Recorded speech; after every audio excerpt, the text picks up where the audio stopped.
बिस्मिल्लाहिर्रहमानिर्रहीम। अस्सलाम वालेकुम स्टूडेंट, मेरा नाम है डॉक्टर इमरान खानदादा और आप देख रहे हैं मेडिकल एस्पायरेंट। स्टूडेंट, हम लोग 9th क्लास की बायोलॉजी का एक टॉपिक कंटिन्यू किए हुए थे और उस टॉपिक का नाम था लेवल ऑफ ऑर्गेनाइजेशन।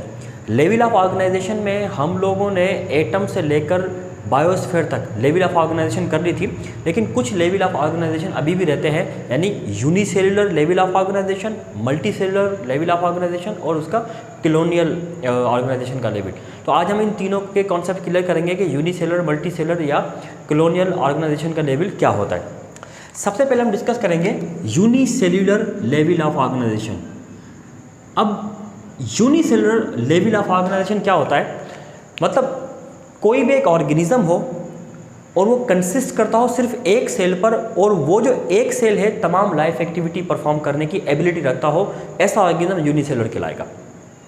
अब यहाँ पर एक सवाल पैदा होता है और वो सवाल ये कि अगर मिसाल के तौर पर हमारी बॉडी का एक सेल निकाल लिया जाए तो क्या वो यूनिसेलुलर ऑर्गेनिज्म है? क्या वो यूनिसेलुलर ऑर्गेनिज्म हो सकता है कि नहीं हो सकता?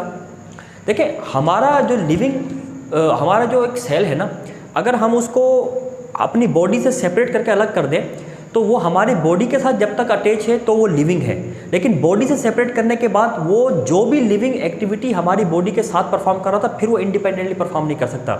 इसका मतलब ये हुआ कि हमारे बॉडी का सेल लिविंग तो है, लिविंग ऑर्गेनिज्म नहीं है। लिविंग ऑर्गेनिज्म बैक्टीरिया है, क्योंकि वो बैक्टीरिया किसी दूसरे ऑर्गेनिज्म के साथ एसोसिएटेड नहीं है और उसके ऊपर डिपेंड नहीं कर रहा, इंडिपेंडेंटली अपनी लाइफ एक्टिविटी परफॉर्म कर सकता है। नाउ लाइफ एक्टिविटीज़ क्या होती है? रेस्पिरेशन हो गया, न्यूट्रिशन है, रिप्रोडक्शन है, ये तमाम लाइफ एक्टिविटी है, और इवन लोकोमोशन भी कुछ कर सकते हैं, मूवमेंट भी कर सकते हैं ऑर्गेनिज्म, ये सब लाइफ एक्टिविटी हैं। इन तमाम एक्टिविटीज़ को इंडिपेंडेंटली कोई सेल परफॉर्म कर दे वो लिविंग ऑर्गेनिज्म है, वरना सेल लिविंग तो है, लिविंग ऑर्गेनिज्म नहीं कहलाएगा। तो यूनिसेलुलर लिविंग ऑर्गेनिज्म का बेसिक कॉन्सेप्ट ये होता है। उसके बाद है कॉलोनियल ऑर्गेनाइजेशन। कॉलोनियल ऑर्गेनाइजेशन, अब ये कॉलोनियल ऑर्गेनाइजेशन क्या होती है? कुछ ऑर्गेनिज्म यूनिसेलुलर ऐसे होते हैं जो कि in the form of colonies रहते हैं। मिसाल के तौर पे ये कोई बैक्टीरिया है, ये एक बैक्टीरिया, ये दूसरा, तीसरा, चौथा, और ऐसे बहुत सारे bacteria in the form of cluster कहीं पर मिसाल के तौर पे पाए जाते हैं। अभी जो जितने भी बैक्टीरिया हैं, जो भी लिविंग ऑर्गेनिज्म है, क्लस्टर की, कॉलोनी की फॉर्म में यहाँ पर मौजूद हैं। इनके अंदर एक ख़ास बात होती है और वो है डिवीजन ऑफ लेबर। ये नहीं होती इसमें division of labour. Division of labour का मतलब क्या होता है कि किसी भी जगह पर ऑर्गेनिज्म का पूरा एक क्लस्टर मौजूद हो और उस पूरे ऑर्गेनिज्म के क्लस्टर में कुछ ऑर्गेनिज्म एक स्पेशलाइज्ड काम करना स्टार्ट कर दें। मतलब कुछ ऑर्गेनिज्म क्या करें कि रेस्पिरेशन का काम स्टार्ट कर दें और पूरे उस क्लस्टर के ऑर्गेनिज्म रेस्पिरेशन के लिए उन पर डिपेंड करने लग जाए। कुछ ऑर्गेनिज्म न्यूट्रिशन का काम करना शुरू कर दें और पूरे के पूरे क्लस्टर या पूरे ग्रुप के जो ऑर्गेनिज्म है न्यूट्रिशन के लिए पे डिपेंड करें। कुछ रिप्रोडक्शन का काम करें, कुछ डिफेंस का, इस तरीके से। ये चीज़ कहलाती है डिवीजन ऑफ लेबर, काम की तकसीम। तो एक ऐसा क्लस्टर हो ऑर्गेनिजम्स का जिनमें डिवीजन ऑफ लेबर का प्रोसेस ना हो, तो वो जो पूरा क्लस्टर है वो कॉलोनी कहलाता है। दुनिया में बहुत सारे ऑर्गेनिज्म मौजूद हैं जो कि कॉलोनीज की फॉर्म में रहते हैं, मतलब in the form of group रहते हैं, लेकिन उनमें डिवीजन ऑफ लेबर नहीं होती।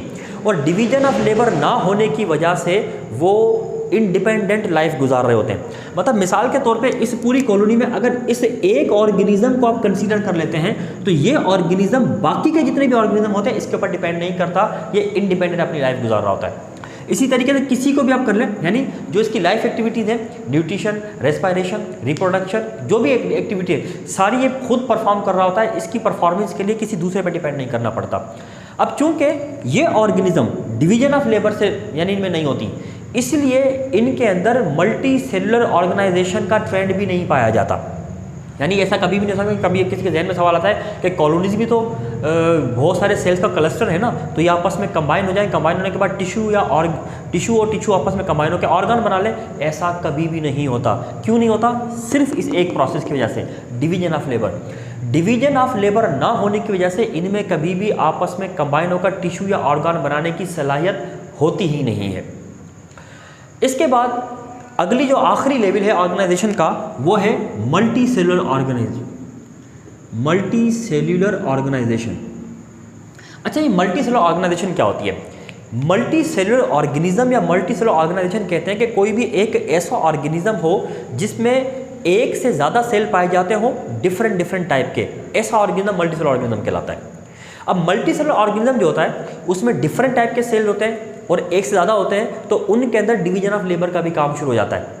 जैसे आप हमारी एग्जाम्पल ले लें, हमारे अंदर भी डिवीजन ऑफ लेबर है। कैसे? मिसाल के तौर पे हम लोग एक्सक्रीशन के प्रोसेस के लिए जितना भी हमारे बॉडी का हर सेल एक्सक्रीटरी प्रोडक्ट बना रहा है, यानी हर सेल वेस्ट प्रोडक्ट बनाता है लेकिन हर सेल उसको एक्सक्रीट नहीं कर पाता। एक्सक्रीशन किडनी करती है, यानी किडनी के सेल्स करते हैं, मतलब ये काम सिर्फ वही परफॉर्म कर रहा है। हमारे हर सेल को ऑक्सीजन चाहिए, रेस्पिरेशन करनी होती है, लेकिन गैसेज एक्सचेंज का प्रोसेस सिर्फ हमारे लंग्स में हो रहा है, इसका मतलब पूरी बॉडी उस पर डिपेंडेंट है। हमारी हर बॉडी को न्यूट्रिशन चाहिए लेकिन डाइजेशन का प्रोसेस सिर्फ डाइजेशन सिस्टम में हो रहा है, पूरी बॉडी उस पर डिपेंड कर रही है, ये कहलाती है डिवीजन ऑफ लेबर। हमारे बॉडी के अंदर हर ऑर्गन, हर सिस्टम का काम अलग अलग मुख्तस होता है और पूरी बॉडी उस काम के लिए उस पर डिपेंड करती है, इसे डिवीजन ऑफ लेबर कहते हैं। तो हमारी बॉडी में डिवीजन ऑफ लेबर मौजूद होती है। तो लिविंग ऑर्गेनिज्म मल्टी सेलुलर उस वक्त होते हैं कि जब उनमें एक से ज़्यादा सेल्स हों, डिफरेंट टाइप के सेल्स हों, डिवीजन ऑफ लेबर भी उसके अंदर पाई जाती हो, ऐसे तमाम ऑर्गेनिज्म मल्टी सेलुलर ऑर्गेनिज्म कहलाते हैं।